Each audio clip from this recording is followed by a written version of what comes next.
Décidément, cette journée du 1er mai était pleine d'inconnus, au point que les uns déplorant les violences, les attribuant aux autres, les autres se défendant d'y avoir concouru de quelque façon que ce soit, on avait proposé une commission d'enquête qui porte sur l'ensemble de la journée. En effet, à l'issue de cette journée, les 3 syndicats de police, que ce soit FO, je suis en train de relire, UNSA Police, CGT Police, Alliance, avaient indiqué les 3 que la situation, si elle leur avait échappé, c'était parce qu'ils agissaient sur ordre. Je veux dire, ils agissaient sur ordre pour ne pas agir. Et plusieurs commissions d'enquête ont été demandées, dans des termes différents. Elles ont été repoussées par la majorité. À cette heure encore, c'est un sujet pour nous d'étonnement. Quoique, le déroulement de ce qui vient de se passer aujourd'hui nous montre qu'il y avait peut-être tellement anguille sous roche que personne ne voulait trop qu'on éclaire la situation. Je viens à la journée d'aujourd'hui. Le déroulement de cette journée a changé la nature des événements auxquels nous sommes confrontés. Ce matin, cette nuit plutôt, précédente, nous avions une vidéo. Ce midi, nous avions un quotidien, un grand quotidien, qui affichait une situation. Au cours de la journée, il a été décidé d'abord d'une inspection de la police nationale, l'inspection générale de la police nationale, à la demande du ministre de l'Intérieur.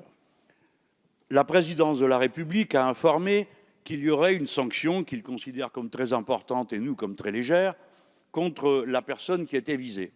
Et enfin, l'Assemblée nationale, par un acte dont l'importance ne doit pas lui échapper, vient de décider l'ouverture, séance tenante, à partir de la commission des lois, d'une enquête.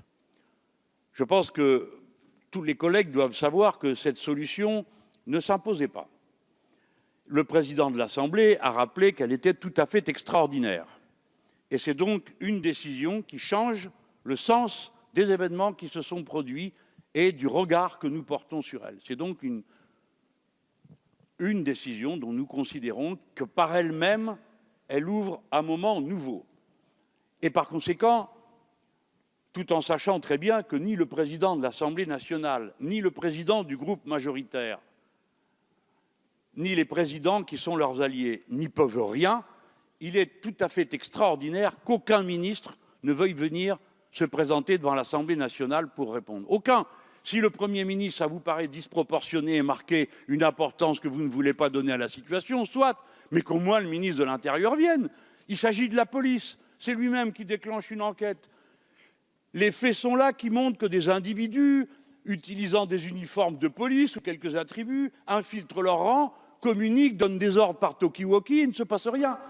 Et l'Assemblée regarde le président, tout le monde connaît nos rapports détestables, par conséquent, cet instant où je lui rends cet hommage doit au moins vous marquer. Le président n'en peut rien et passe son après-midi à porter une croix qui n'est pas la sienne.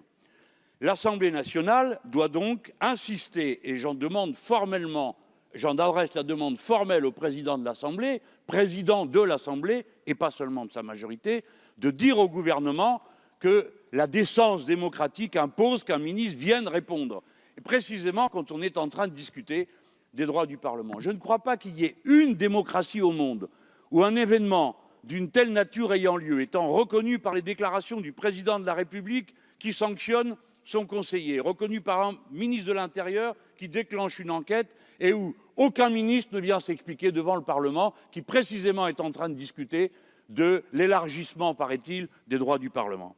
Dans ces conditions, et après avoir bien examiné cette situation, notre idée est que si aucun ministre ne veut venir, ni ce soir, ni demain, alors notre responsabilité de parlementaires, de députés de la nation est engagée. Nous proposons à nos collègues des autres groupes, quels qu'ils soient, de déposer ensemble une motion de censure qui obligerait le gouvernement à venir s'expliquer devant la représentation nationale et à rendre des comptes sur l'ensemble de ces événements dont je viens de résumer en quelques mots la portée qui, dorénavant, devient un problème politique majeur. Que s'est-il passé le 1er mai et que se passe-t-il en ce moment à l'Élysée?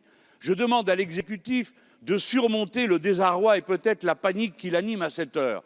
Nous avons trouvé au moins 2 personnes qui n'ont rien à voir avec la police nationale qui rentre dans ses rangs, il donne des consignes et participe à des interpellations.